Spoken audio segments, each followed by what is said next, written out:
आज पढ़ा रहे हैं।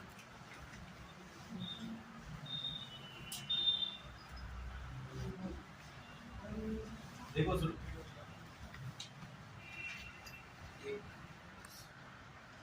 हाँ सुनो भाई, हमें पढ़नी है थ्योरी ऑफ नेचुरल सिलेक्शन और ये चार्ल्स डार्विन ने इसने कहा क्या था, इसने कुछ बातें की। ये क्या है यार, मैं बताऊँ।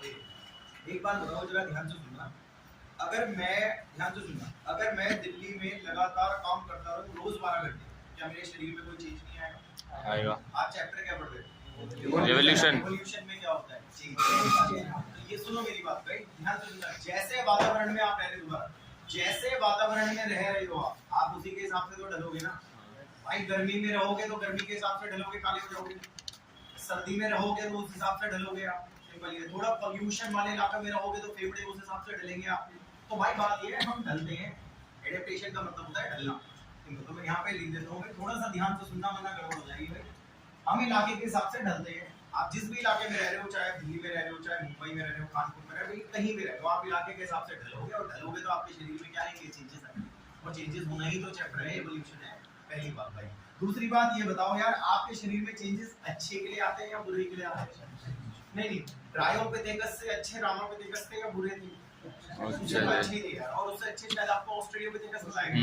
उससे अच्छे होमो हैबिलिस थे। उससे अच्छे, मतलब चेंजेस हमेशा भाई अच्छे के लिए होते हैं, बुरे के लिए नहीं।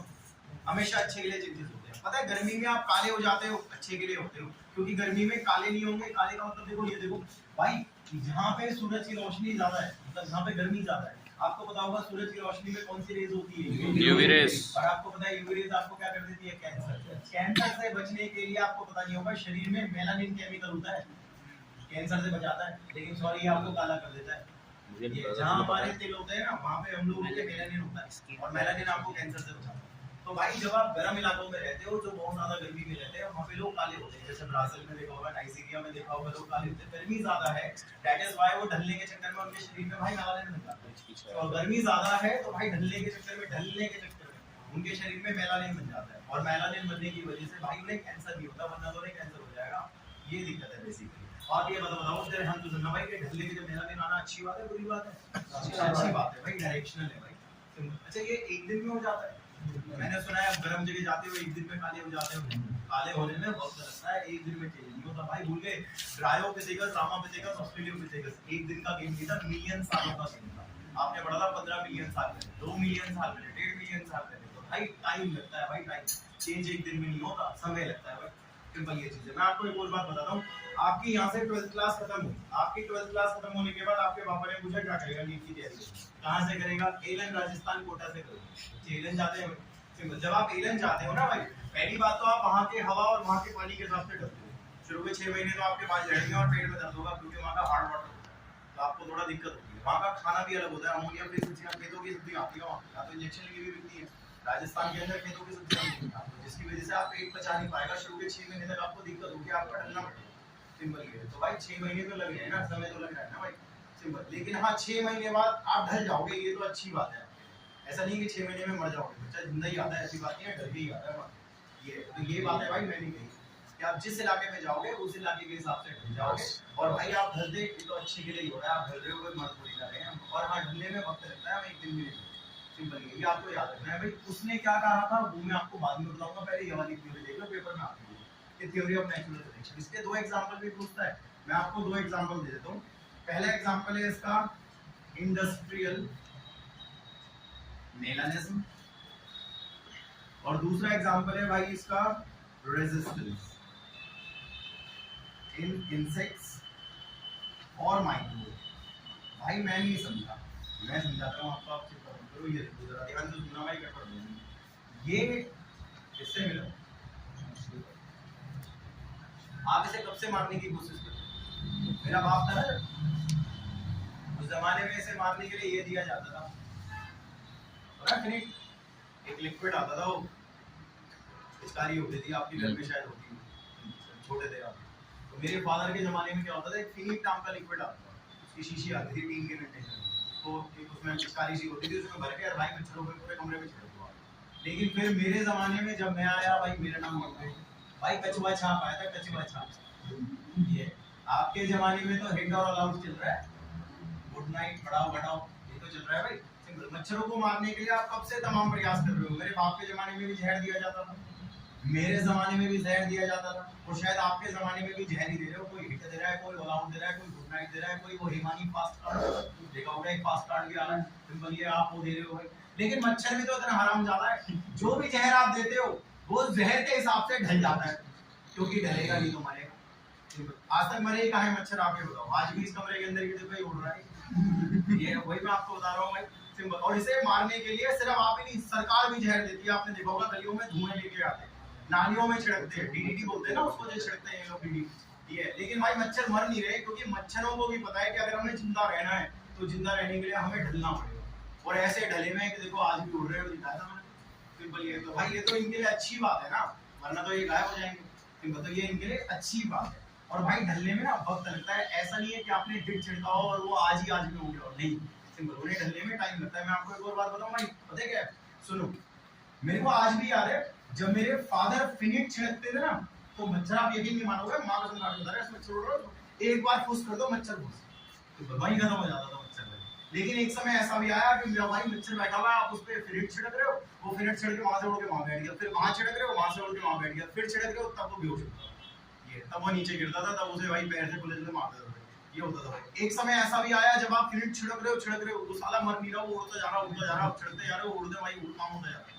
वो फिनिट ने काम करना बंद कर दिया भाई। पापा को लगा कंपनी ने ज्यादा पैसा कमा लिया, इसलिए शायद मिलावट दे रहे। फिर नया आया कछुआ छाप, ग्रीन कलर का कॉइल होता था, शायद आपको याद हो थोड़ा सा, या मॉर्टिन के कॉइल आते थे उस टाइम पे, वो हरे रंग के कॉइल होते थे, रेड कलर के और हरे रंग के होते थे भाई। वो कॉइल जो है ना, वो हम चलाते तो थे, और मेरे को याद है आज भी कि वो कॉइल चलाने के बाद मच्छर मर भी जाते थे। लेकिन एक समय ऐसा आया जब उससे भी मच्छर मरने बंद हो गए। पापा, क्योंकि पापा तो साइंस से पढ़े ही नहीं है, तो पापा ने ये बात कही, शायद कंपनी वाले फिर से मिलावट करने लगे। ये कंपनी वाले बड़े हरामी है, जब पैसा कमा लेते हैं ना तो मिलावट कर देते हैं। ये फिर ऑल आउट के साथ भी ऐसी है, आज मुझे नहीं पता, लेकिन आप लोग अपने घर में ऑल आउट जड़ाते होंगे, लेकिन मच्छर मरते नहीं है, भगते हैं, मरते नहीं। सिंपल है, तो ऐसा लगता है कि भाई पहले मर जाते थे भाई, पहले आप ऑल आउट जलाइए, 1 घंटे बाद झाड़ू मारना, मच्छर मरे वाली करते थे। लेकिन आज की डेट में आप ऑल आउट जलाते हो, गुड नाइट जलाते हो, कहते हो गुड नाइट बढ़ाओ घटाओ, कितना भी बढ़ाओ मच्छर मरते ही नहीं है। तो ऐसा घर वाले कहते हैं कि शायद कंपनी वाले मिलावट कर रहे हैं। भाई अब तो तुम्हारा पता नहीं, लेकिन हिट बहुत असरदार है। अगर आप कमरे में हिट छिड़कते हैं, मच्छर सच्ची में मर जाते हैं। आप देखना 4 साल बाद नहीं भरेंगे, ये भी फेल हो जाए। आपके घर वाले फिर कहेंगे कंपनी ने ज्यादा पैसे कमा लिए। कंपनी ने पैसा नहीं कमाया भाई, उसको पता है कि मुझे जिंदा रहना है, जिंदा रहने के लिए मेरे अंदर इन जहरों के लिए क्या आ जाना चाहिए, रेजिस्टेंस। तो वो 1-2 दिन तो नहीं, लेकिन 2-4 साल के अंदर उनमें रेजिस्टेंस आया, और 2-4 साल बाद ये केमिकल काम करना बंद कर देता है। इसीलिए केमिकल में चेंजेस करने पड़ते हैं। 4 साल बाद देखना आएगा, पेश है नया हिट, अब 6 गुना असरदार, ऐसे करके बोलते हैं। क्योंकि भाई जो जहर आप दे रहे हो, अगर मुझे जिंदा रहना है तो मुझे उस जहर के हिसाब से तो ढलना पड़ेगा।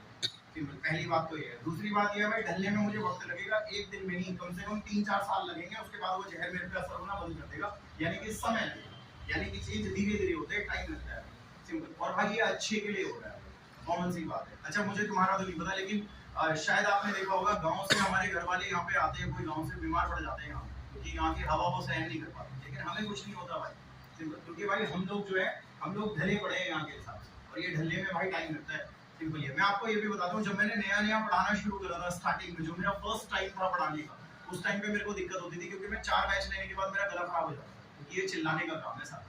तो मैं चिल्लाता था ना भाई, 4 बैच बाद मेरी हालत खराब हो जाती थी, लेकिन 2 या 3 साल लगे मुझे, उसके बाद मैं ढल गया। आज मैं सुबह से शाम तक चिल्ला सकता हूँ, मुझे कोई दिक्कत नहीं, क्योंकि मैं ढल चुका हूँ। बट हाँ, मुझे 2-4 साल लगे थे, 1 दिन में नहीं ढला था। सिंपल, लेकिन ये अच्छे के लिए हुआ। आज मैं 10 घंटे लगातार बोल सकता हूँ, मैं 10 घंटे लगातार बैचेस। सिंपल, ये सारी बातें डार्विन ने की। डार्विन ने कहा था जैसे इलाके में रहोगे वैसे ही ढलोगे, 1 दिन में नहीं ढलोगे, वक्त लगेगा, लेकिन एक बार ढल गए तो आप अच्छे के लिए ढलोगे।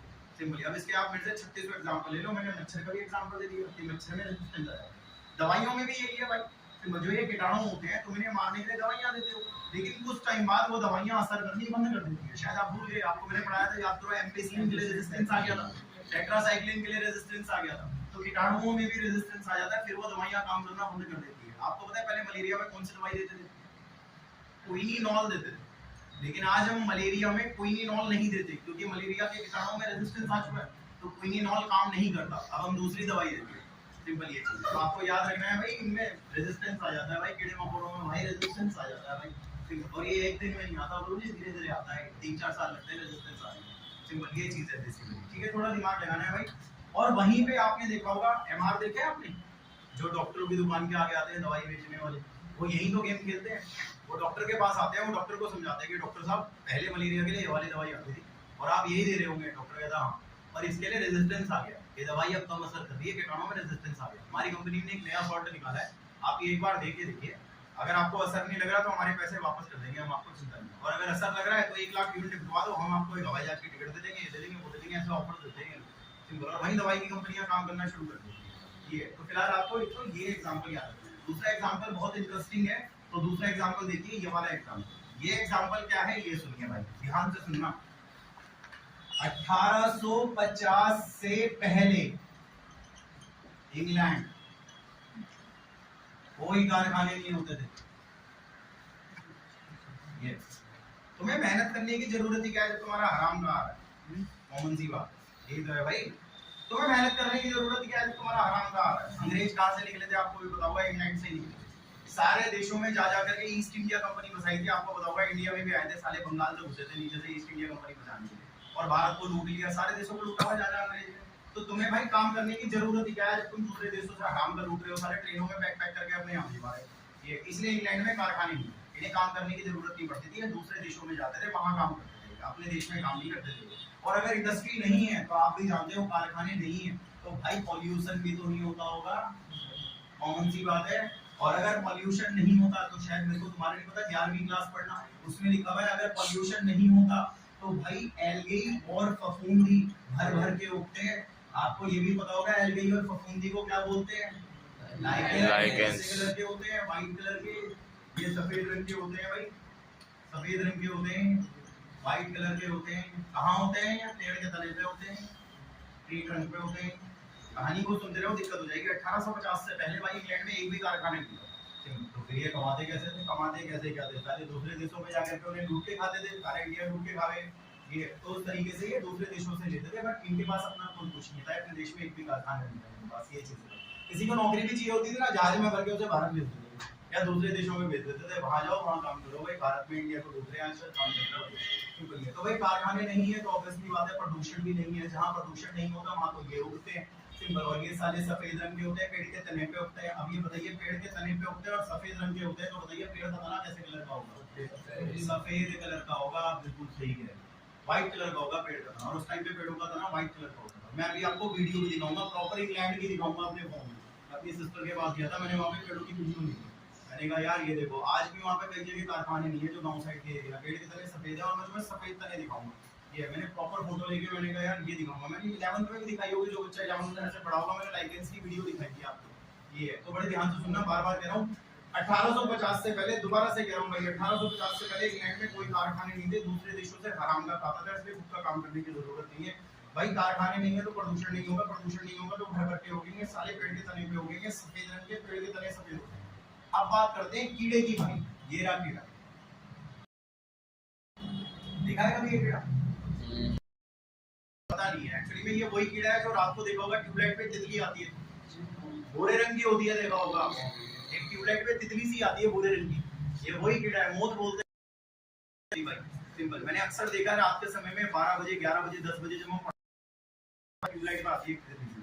मैं आपको बताता हूँ, तितली नहीं है, वो मोथ नाम का कीड़ा है भाई। दो तरह का होता है ये कीड़ा, एक सफेद पंख वाला कीड़ा जिसको बोलते हैं व्हाइट विंग, सफेद पंख वाला कीड़ा है, और दूसरा भाई डार्क पंख वाला कीड़ा, डार्क विंग, जिसको मेलानाइज्ड भी बोलते हैं। ये है मेलानाइज्ड, आसान है। ये कीड़े दो तरह के होते हैं, एक जिसका पंख सफेद होता है, आपने देखा भी नहीं, और जो आप देखते हो ना वो जो भूरे रंग के पंख वाला दिखता है, वो ये वाला होता है, डार्क विंग वाला होता है। तो भाई ये बताओ, ये कीड़े कौन कौन से भाई? व्हाइट विंग और डार्क वाले हैं, ठीक है। अच्छा सुनो, तो ये सारे पेड़ के तने पे बैठेंगे भाई, दोबारा सुनना, खुद दिमाग चलाना है। जब ये दोनों के दोनों कीड़े पेड़, दोबारा सुनना, खुद भी दिमाग चलाना है। ये दोनों कीड़े पेड़ के तने पे बैठेंगे तो बताइए पेड़ का तना कैसे रंग का है? व्हाइट। अबे सफेद पे तो सफेद वाला, लेकिन सफेद पे काले वाला अलग ही चमक रहा है। और जब पेड़ का तना है सफेद और कीड़े भी है सफेद, तो छुप जाएगा। सफेद पे काला चमक, सफेद पे काला चमक आएगा, आके उसी को चमकाएंगे, वो खाएंगे, जिसकी हो जाएगी कम। सिंपल है। करानी है, पेपर में क्वेश्चन आता है इससे। जो 1850 से पहले इंग्लैंड में कारखाने नहीं होते थे, ठीक है, कोई बात नहीं। प्रदूषण पेड़ के तनों पे लाइकेंस होते थे, इसलिए पेड़ कितने सफेद हो गए। अब सफेद, लेकिन सफेद पे और जब सफेद तो जो शिकारी पक्षी होंगे वो काले वाले को चमकाएंगे, सिंपल। और व्हाइट वाला कॉमन। उसके बाद आगे चलते हैं भाई। 1850 में इंग्लैंड की फटी, शायद आप भूल गए, इन्होंने गलती कर दी थी। एक्चुअली में क्या होता है, इंडिया में ना अंग्रेजों को भगाना शुरू कर दिया, और इंडिया के अंदर दिक्कत ये हो गई थी कि मर्द तो पहले से ही अपनी कुर्बानी दे रहे थे, तो मर्द तो क्या ही करें। लेकिन 1850 में औरतें भी संग्राम में कूद रही थी। 57 में रानी लक्ष्मीबाई मार दी थी, अगर आपको याद हो।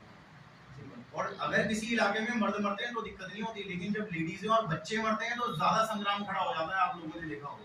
तो 1850 में हंगामा ज्यादा होने लग गया था, क्योंकि भारत के अंदर औरतें भी संग्राम में कूद रही थी। और 57 में तो रानी लक्ष्मीबाई को मारने के बाद और ज्यादा दिक्कत हो गई थी, क्योंकि भारत ने ठान लिया था कि फाइनली अब अंग्रेजों को भगाना ही भगाना है। सोचो अगर हम सारे अंग्रेज दुनिया से भगा दें तो फिर इन्हें अपने देश में वापस जाना पड़ेगा, तो ये क्या करेंगे। अब तो कारखाने लगाने पड़ेंगे।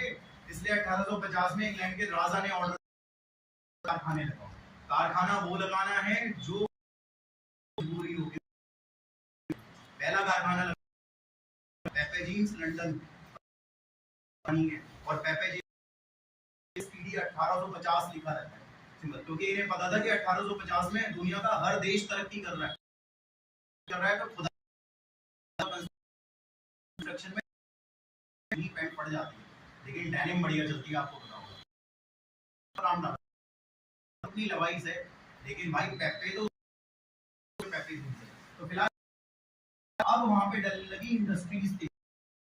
पहले नहीं थे कारखाने, लेकिन बाद में जब उन्हें पता चला कि अब तो बगावत छिड़ गई है, हमें वापस आएंगे तो क्या खाएंगे, तो चलो भाई कारखाने डाल।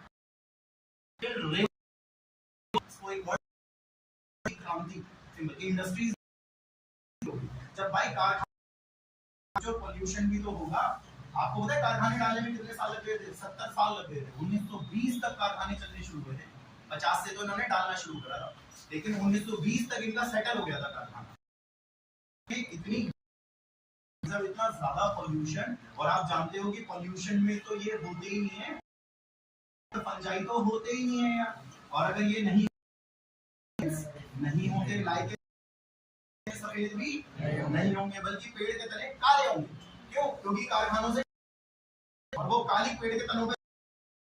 मेरे को आपका नहीं पता, बारिश जब भी आती है ना भाई, मैं अपनी गाड़ी पेड़ के नीचे नहीं खड़ी करता यहाँ पे कहीं, क्योंकि शायद आपको पता होगा मैं क्या कहना चाह रहा हूँ। जब बारिश आती है ना, आप देखना कभी मोटरसाइकिल किसी पेड़ के नीचे खड़ी करना, और बारिश होने के बाद जाना, देखना पेड़ की सारी धूल, सारी गंदगी तुम्हारी बाइक पे ही होगी, इतनी मिट्टी हो जाती है बाइक पे। तो भाई जब कारखाने चलेंगे तो कारखानों से जो वो कालिक निकलेगा, क्या बोलते हैं कारखाने की कालिक को? Shoot, SOOT, simple shoot. कारखाने का जो कालिक होता है, इंडस्ट्रियल शूट बोलते हैं उसको। तो सारा कालिक निकल करके पेड़ों पर जमा हो जाएगा, और पेड़ के तने हो जाएंगे काले, भाई काले। अब ये बताइए भाई, पेड़ के तने होंगे काले, तो बताइए काले पे क्या होगा? काले वाला छूट जाएगा, और काले पे आपको सफेद वाला छूटेगा, जिसकी वजह से भाई सफेद वाले की तो बनेगी फिल्म, और काले वाला बच जाएगा। काले वाले क्या हो जाएंगे?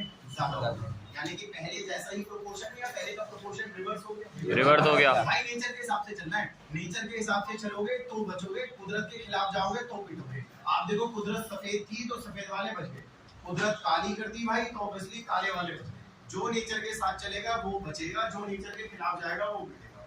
सिंपल कॉमन सी बात है। शायद आपने कभी टीवी वगैरह पे ऐसा सुना होगा, कुछ लोग होते हैं जो बोलते हैं नेचर से पंगा नहीं लेना चाहिए, क्योंकि नेचर वापस उंगली कर दे तो बहुत कुछ हो जाता है। तो ये वही चीज है भाई, जो कुदरत के साथ है बचेगा, जो कुदरत के खिलाफ है वो पिटेगा। किताब में इंग्लिश बहुत गंदी लिखी हुई है, लेकिन आप एक बार बुक निकालिए, बुक में देखो ये वाला पेज है भाई, यहाँ पे वो हाथ बन रहे थे ना, ये वाला पेज, आप इस पेज को निकालिए यार। इस पेज पे आप ढूंढो कहीं 1850 लिखा हुआ, ढूंढो है किसी पैराग्राफ भाई, छोड़ दो, पहले इधर देखिए। आज की क्लास में, तो आज की क्लास लेट हुई है, लेकिन समझ तो आए कम से कम कि हम मैंने आपको कितने एग्जांपल दिए?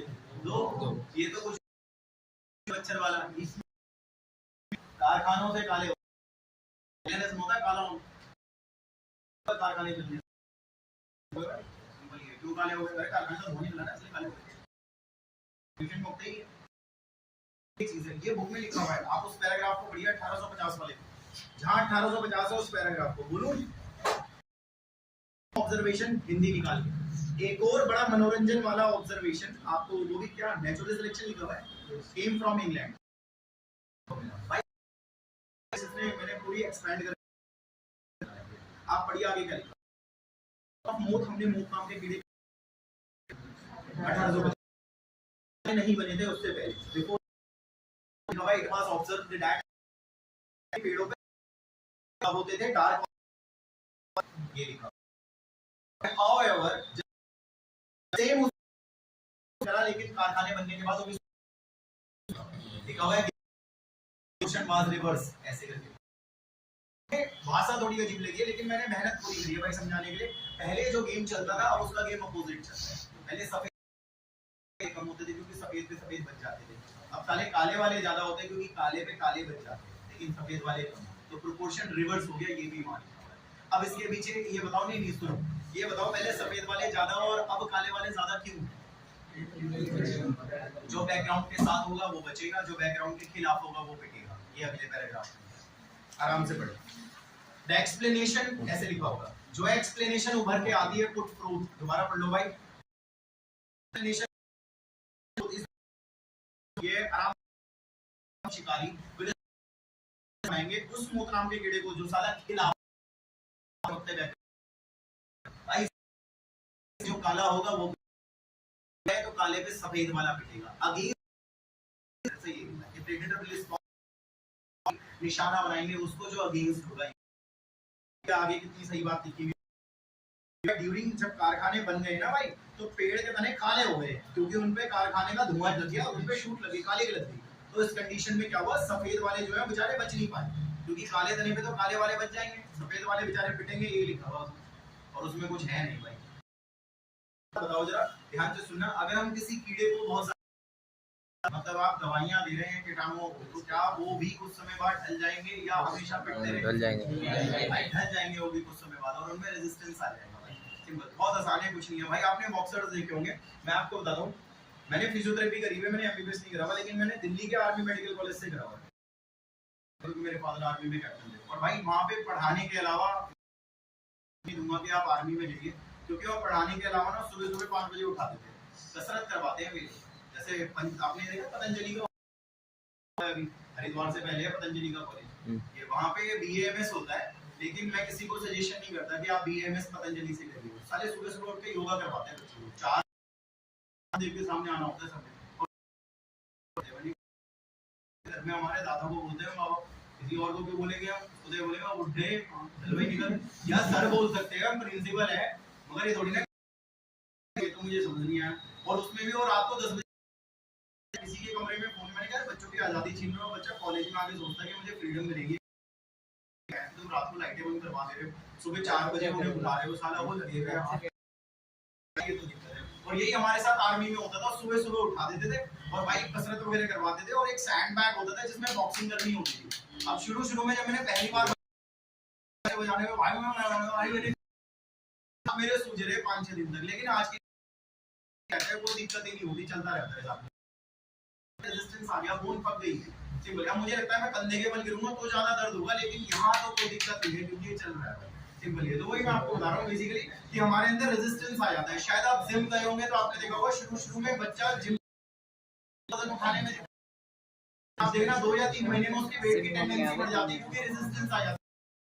तो वही है, ध्यान से, चाहे कीड़ा हो चाहे माइक्रो हो, चाहे भाई लंबे समय तक अगर आप किसी चीज आप उसके लिए यूज थ्रू हो जाए। ये इसके नीचे वाले पैराग्राफ में लिखा हुआ है, आराम से पढ़ना, आराम से पढ़ना भाई। बहुत दवाइयां यानी कि इंसेक्ट देते हैं, तो रिजल्टेड से रिजल्ट अंदर रेजिस्टेंस। और आगे ये भी लिखा है जब आप उन्हें एंटीबायोटिक्स देते हैं। यार ये सुन, ये कारखाने किसने बनाए थे? नहीं, इंसानों ने बनाया। ये इंसानी तो दे रहे थे, कोई एक बात बताओ, मतलब होता है इंसान का मतलब होता है इंसानों द्वारा किया गया एवोल्यूशन। ये है बोले एंथ्रोपोजेनिक एवोल्यूशन हुआ है जो एवोल्यूशन। अब एक बात आ रहा है या माइक्रोब में रेजिस्टेंस आ रहा है या मेरे हाथ में रेजिस्टेंस आ गया इंसान की वजह से तो आया। हमें कैप्टन आता था उठाने के लिए सुबह सुबह, वो आकर के बड़ी स्टाइल से गुड मॉर्निंग सिंपल भाई चलो सिंपल, और उसमें भी भाई खड़े होकर के उसे तमीज से बोला चलो भाई सिंपल, फिर बाहर लगा करके साला ये सिस्टम था भाई। तो उसकी वजह से हमारे मेरे को लगता है कंपनियों की वजह से कीटाणु में कंपनियां दवाई बनाती है, कारखाने ये सब गेम, इंसानों की वजह से गेम से भी आता है ये टॉपिक। और ये नाम चले जाओ यहीं से 2-4 लाइन नीचे एंथ्रोपोजेनिक देखो कहां लिखा है, लास्ट थर्ड लाइन एंथ्रोपोजेनिक वहीं से 2-4 लाइन नीचे लिखा हो, ढूंढ लो मिल जाएगा एंथ्रोपोजेनिक एक्शन। सिंपल समझ जाना इंसानों द्वारा किया गया जो एक्शन है, सिंपल ये। अब कौन ही नहीं, और तो सुनो मैं आपको अभी और बताता हूँ कौन है बंदा। चार्ल्स इलाके में रहोगे वैसे ही ढलोगे, कॉमन सी बात है। तो आप जैसे इलाके में रहोगे आप वैसे ही ढलोगे, और अच्छे के लिए ढलते हैं हम, मरते वरते नहीं है, ढल जाते हैं हम में रेजिस्टेंस आ जाता है। जैसे मेरे पापा ने मुझे एलियन भेजा तो मैं वहां के हिसाब से ढल गया और भाई आज मैं सर्वाइव कर रहा हूं। तो हम अच्छे के लिए ढलते हैं, और हाँ ढलने में टाइम लगता है, एक आध दिन का गेम नहीं होता, थोड़ा समय लगता है ढलने में, एकदम से नहीं हो पाता भाई। आपका कॉलेज में एडमिशन होगा ना यूपी के एमबीबीएस में, आपके घर से अगर आपकी सिस्टर गई हो, भाई लड़कों को तो आजादी है, लड़कियों को दिक्कत होती है। किसी लड़की का एडमिशन होता है ना यहाँ से उत्तर प्रदेश के मेडिकल कॉलेज में, तो उत्तर प्रदेश के मेडिकल कॉलेज जंगलों में, आपको पता होगा वो लड़कियां भाई वो पजल हो जाती है, क्योंकि जंगल से हर हफ्ते जेल की तरह रखा जाता है। बॉयज को तो आजादी है कहीं भी घूमो निकल करके, गर्ल्स को बांध के रखते हैं क्योंकि हॉस्टल की वार्डन निकलने नहीं देती, जिसकी वजह से ना उनका रोना धोना हो जाता है। क्योंकि दिल्ली में तो आप कहीं भी निकलो, आप देखो चारों तरफ लोग होते हैं भाई, यहाँ पे चहल पहल होती है, वहाँ तो जंगलों में निकलने में डर लगता है बहुत ज्यादा। तो उन्हें ढलने में, लड़कियों को ढलने में वक्त लगता है, वो 2-3 साल परेशान रहती है वहाँ पे, वो उनके अंदर प्री डिप्रेशन वाले सिम्टम दिखने लगते हैं, यार हम कहाँ आकर के फंस गए, हमारी आजादी खत्म है पूरी की पूरी। लेकिन 3-4 साल बाद वो ढल जाती है और उनके अंदर स्ट्रेस कैपेबिलिटी आ जाती है। वही है भाई, ढलना तो आपको पड़ता ही है, लेकिन ढलने में वक्त लगता है, एक दिन में ये काम नहीं हो पाता भाई, जिसकी वजह से स्ट्रेस रेजिस्टेंट क्षमता आपके अंदर आ जाती है और अच्छे के लिए ढलते हैं आप जैसे भी ढलते हैं। अच्छा एक चीज और है भाई, कौन है बंदा? एक मिनट सुनना भाई, एक पानी का जहाज था जिसका नाम एचएमएस बीगल था, टाइटैनिक नहीं था। एचएमएस बीगल पानी के जहाज का नाम है, पानी के जहाज का नाम। और इस पानी के जहाज में मैं पूरी दुनिया घूमा, जैसे वास्को डी गामा घूमा, उसी तरीके से मैं पूरी दुनिया घूमा था। आधे से ज्यादा चैप्टर मैंने लिखा हुआ ये, और मैं भाई 18वीं सदी में आया था, 18th सेंचुरी में आया था, और 19th सेंचुरी तक मैं जिंदा रहा था। मेरी उम्र भी लंबी थी, मैं 100 साल जिया था, और अपने 100 साल की जिंदगी में ध्यान से सुनना, दुनिया का कोई सा कोना मैंने नहीं छोड़ा। मैं उन आइलैंड पे भी गया जिन आइलैंडों पे लोग नहीं थे, ऐसे आइलैंड पे भी 6 महीने रह करके आया था। आपको पता नहीं होगा, आज भी आप नेट पे चेक करना, गैलापागोस आइलैंड में लोग नहीं रहते, लेकिन ये गैलापागोस आइलैंड में रह करके आया था। और आपको पता नहीं होगा, गैलापागोस आइलैंड 21 आइलैंड है, 21 के 21 आइलैंडों में 6 महीने रह के आया था मैं।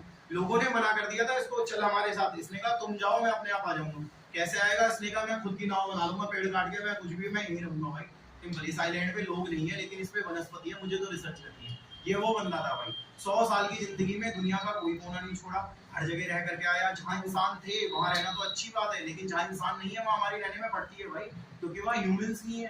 सिंपल, क्या करोगे आप लोग अगर किसी मुसीबत में फंस गए? इंसान तो आएंगे तुम्हें सुनने के लिए, लेकिन मैं वहां भी रह करके आया था। मैं गैलापागोस आइलैंड में भी रह करके आया था, मैंने वहां पे काले रंग के पक्षी देखे थे, और काले रंग के पक्षी, आप पन्ना पलटो जरा, एक दिख रहे होंगे ऊपर, पक्षियों की चोंचें दिख रही होंगी तुम्हें, देखो। ये सब मेरे दिए हुए टॉपिक है, मेरा नाम चार्ल्स डार्विन है। यहाँ देखो ऊपर लिखा हुआ गैलापागोस आइलैंड, ऊपर यहीं ऊपर लिखा हुआ उसने नामकरण में, गैलापागोस आइलैंड। अरे ये तो छोड़ो, सुनो तो, गैलापागोस आइलैंड की जगह मैं तो ऑस्ट्रेलिया भी गया था, यहाँ बीच में लिखा हुआ है ऑस्ट्रेलिया से निकले। मैं कहता हूँ तुम्हें, ये जो चैप्टर छप रहा है ना, आधा चैप्टर यहाँ भाई मैंने दिया है, आधा चैप्टर मैंने दिया है। ये इंग्लैंड की कहानी मैंने सुनाई है, इंग्लैंड तो मेरा जन्म स्थान है, इंग्लैंड का तो मैं खुद रहने वाला हूँ, यहाँ इंग्लैंड में पैदा हुआ था मैं। वहां से अमेरिका से, यूरेशिया से होते हुए, इंडोनेशिया से होते हुए, जापान, इटली, पेरिस, रोम वगैरह हर जगह गया भाई मैं, सिंपल। और हर जगह होकर के वापस आया, अपने 100 साल की जिंदगी में कोई कोना नहीं छोड़ा मैंने। आज उसके बारे में बात करते हैं। वो कौन है? ह्यूगो डे व्रीज। सुनना मेरी बात भाई, नहीं ये लास्ट है, सुनते रहो, बस बात खत्म हो जाएगी। ह्यूगो डे व्रीज, ह्यूगो डे व्रीज वो बंदा था, ध्यान से सुनना, जिसने इसको चैलेंज करा था, और दोनों में लड़ाई हो गई थी। पहले सुन लेना भाई, ह्यूगो डे व्रीज वो बंदा था जिसने इसको चैलेंज करा था, और दोनों में आपस में लड़ाई हो गई थी। इसने बल्कि उसे धमकाया भी, साले तू क्या बोल रहा है, मैं पूरी दुनिया घूम के आया हूं, तू मुझे सिखा रहा है। उसने कहा कोई बात नहीं, मैं नहीं घूमा पूरी दुनिया। और यकीनन मानो ये अपने इलाके से कभी बाहर भी नहीं निकला, तो ये हंसने लगा उसे, कहते कह रहा तू अपने इलाके से आज तक बाहर नहीं निकला ना, नहीं तो बंदर क्या जाने अदरक का औलाद। भाई एवोल्यूशन को तो वो जानता होगा ना जिसने दुनिया में चेंज देखे होंगे। दुनिया तो मैं घूमा, तो साले गली से कभी बाहर नहीं निकला ढंग से। तूने क्या देखे? उसने कहा 1 मिनट 1 मिनट। उसने क्या करा मैं बताता हूँ क्या करा। ये देखो ध्यान से सुनना। एक पौधा लिया उसने, पौधे का नाम इवनिंग प्रिमरोज। इवनिंग प्रिमरोज तो सुनते रहना बस लास्ट तक। एक पौधा लिया इसने जिसका नाम, इसने कहा मुझे कहीं जाने की जरूरत नहीं है, यही बैठे बैठे दिखा दूंगा मैं तेरे को थोड़ी देर में कि तेरी बातें गलत है। ये बोला उसने। कैसे गलत है आओ दिखाता हूँ तुम्हें भी। क्या है ये पौधा है ना, ये सिंपल पौधे का क्या नाम है भाई? Evening primrose. इस पे मैं एक्सरे मार रहा हूँ। अब आपने जेनेटिक्स तो पढ़ी है, आपको पता है एक्सरे मारने से क्या हो जाएगा? म्यूटेशन। एक्सरे से तो डीएनए में म्यूटेशन हो जाएगा। म्यूटेशन हो जाएगा क्योंकि तुमने रेज मारी है, रेज से तो उसमें म्यूटेशन हो जाएगा। बीज वैसे ही रहेंगे या बीजों में चेंज आएगा? बीजों में चेंज आएगा। पता है आपको जब उन बीज को आगे उगाया ना, बेल की तरह उग रहे थे, वो बेल की तरह उग रहे थे और उनके फल का देख चेंज। यानी कि it is create evolution not adaptation. Simple कह रहे ढलने से बदलाव हुआ, से बदलाव। और उसने ऐसी बात भी कही थी जो तुम्हारी बुक में लिखी हुई है। उसने बताया डार्विन को क्या चाहिए, दादा हीरो बन रहा है ना तू, कहता खुद भी आ जाइयो कुर्सियों पे बांध के पेल्विक एरिया में एक्सरे मारेंगे। आप बताओ एक्सरे मारने से क्या होगा? स्पर्म और ओवा में चेंज आएंगे, बालक विकलांग दिखाएंगे। मानोगे इवोल्यूशन पार्ट? सिंपल यानी कि इट क्रिएट इवोल्यूशन। भाई वो म्यूटेशन है और म्यूटेशन रेस से होता है। ये कहा था उसने, ये म्यूटेशन से चेंज होता है, ये म्यूटेशन से नॉट एडेप्टेशन से। तो तू गलत बता रहा है भाई पहली बात। दूसरी नहीं पता, लेकिन भाई अच्छे के लिए भी होता है, होता है। आज से 10 सर्च करना एम्स के हॉस्पिटल में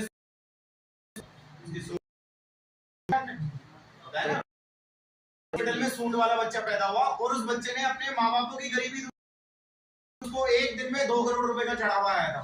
वो बच्चा 3 दिन जिंदा रहा और 17 करोड़ से ऊपर का चढ़ावा लोग चढ़ाने पहुंच गए क्योंकि हिंदू धर्म के लोग तो अंधविश्वासी हो गए। उन्हें भाई बहनों में स्वागत धरती पे बैठे सारे लाइन संत भाई वहां पे भाई 3 से चौथे हो गया था, मर गया था। ऐसी बात है, उसकी सूंड है तो वो नोज जो है उसकी वो तो भारी होगी, सांस कैसे लेगा? जो सोएगा तो उसके तो नोज, और उसकी वजह से उसकी मौत हो गई थी। बेसिकली वो सर्वाइव नहीं कर पाया था। होंगे जो चिपके हुए पैदा होते हैं। कई बार तो ऑपरेशन सक्सेसफुल हो जाता है, आपको पता है, लेकिन कई बार ऑपरेशन सक्सेसफुल नहीं हो पाता, वो मर जाते हैं।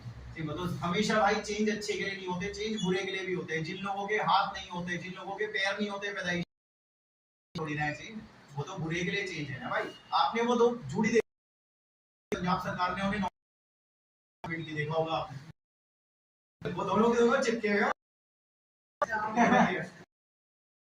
ये बताओ जब तुम्हारा ब्याह होगा तो कैसे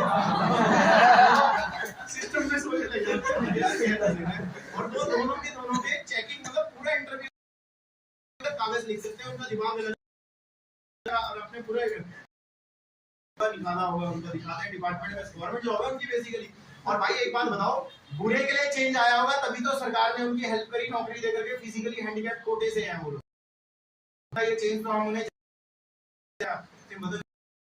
हमेशा अच्छे के लिए वो डायरेक्शन लेस भी हो सकता है भाई।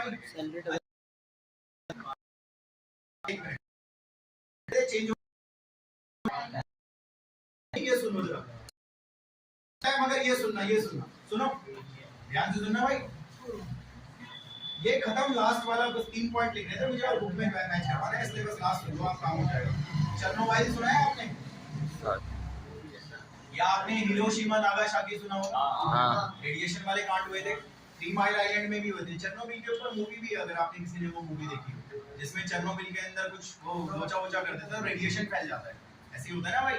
मुझे आपका नहीं पता लेकिन मैं आपको बताता हूँ, सुनो। हिरोशिमा, ध्यान से सुनना, हिरोशिमा नागासाकी आपको बताऊंगा जापान के अंदर थे और यूएस ने उस पे न्यूक्लियर बम गिर दिया था, अगर आपको। और ये बताइए न्यूक्लियर बम गिरने के, प्लीज ध्यान से सुनना, न्यूक्लियर बम गिरने के अगले ही दिन लोग गलने लग गए थे या 10 साल बाद गलने लग गए थे? आपको पता है अगले दिन ही गलना शुरू हुए थे। रात भर में रेडिएशन इतना ज्यादा फैल गया था, इसलिए बोला चेंज होने में वक्त लगता है। चेंज आधे दिन में होने लगेगा, क्योंकि रेडिएशन फैला, लोग गलने लग गए। आपको पता है वहां पे ऐसा भी हुआ हिरोशिमा नागासाकी में, आज रात बम गिरा, हर कोई भाग रहा था, लेकिन एक प्रेग्नेंट औरत जिसकी उसी रात डिलीवरी होनी थी वो कहाँ भागती, उसके तो हालात ही नहीं थे, और उसका बच्चा उसी समय विकलांग पैदा हुआ था, उसके पैर जल गए।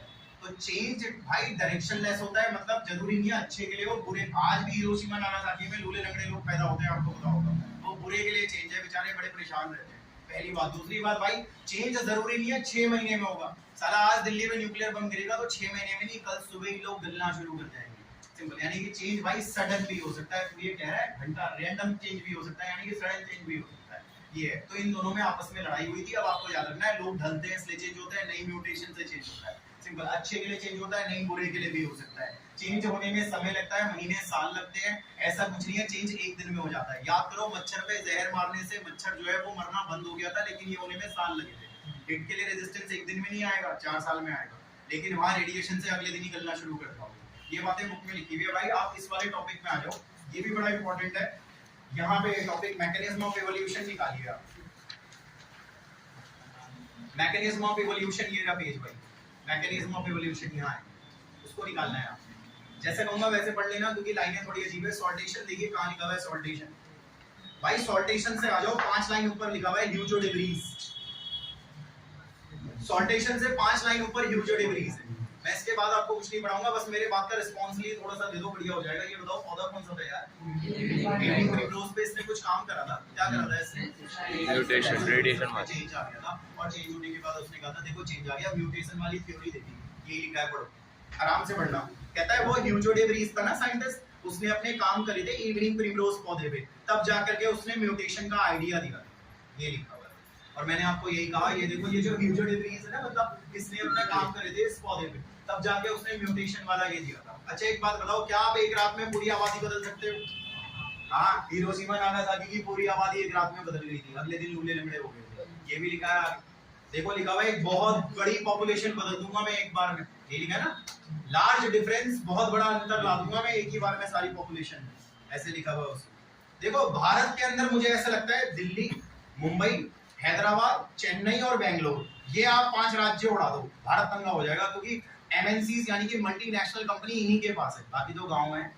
अगर ये 5 हमने उड़ा दिए तो कुछ नहीं बचेगा, इंडिया की इकोनॉमी बिल्कुल खत्म हो जाएगी, क्राइसिस हो जाएगी। और हिरोशिमा नागासाकी के अंदर यही हालत थी। जापान का भाई डेवलप्ड स्टेट था वो, ये, और इन्होंने वही उड़ा दिया था बेसिकली। इसकी वजह से जापान की इकोनॉमी में बहुत ज्यादा फर्क आया था, और अमेरिका ने पहले ही सोच लिया था, अमेरिका ने पहले धमकी भी दे दी थी एक दिन पहले कि हम पूरा उड़ा देंगे। ओपनहाइमर मूवी देखी होगी आप लोगों ने, शायद उसी के अंदर दिखा रखी है, सीधे एटम बम वगैरह गिर दिया था उन्होंने उनके ऊपर। ये और भाई अगले दिन ही चेंजेस आने शुरू हो गए थे, उस मूवी के अंदर काफी अच्छे से दिखा रखा है। इसके बाद बढ़िया और क्या लिखा हुआ है, आराम से पढ़ना, आराम से। हाँ क्या लिखा हुआ है भाई? ह्यूजो डे व्रीज का विश्वास था, he believed that Hugo day Vries मानता था म्यूटेशन की वजह से चेंज होता है। लिखा है म्यूटेशन की वजह से इवोल्यूशन होता है, आगे लिखा हुआ है, और वो छोटे मोटे चेंज नहीं आते जैसे डार्विन कह रहा था। अब पढ़ो क्या है, म्यूटेशन रैंडम होता है, डायरेक्शन लेस होता है। ये रहा भाई, शायद आप भूल गए, मैंने आपको कहा भी था डायरेक्शन लेस होता है, जरूरी नहीं है चेंज अच्छा हो, रैंडम मतलब सडन चेंज होता है, ऐसा नहीं कि समय लगेगा। जबकि आगे लिखा हुआ है डार्विन ये मानता था कि ग्रेजुअल चेंज होता है, ये लिखा होगा उसमें, और डायरेक्शनल होता है, ऐसे लिखा हुआ है।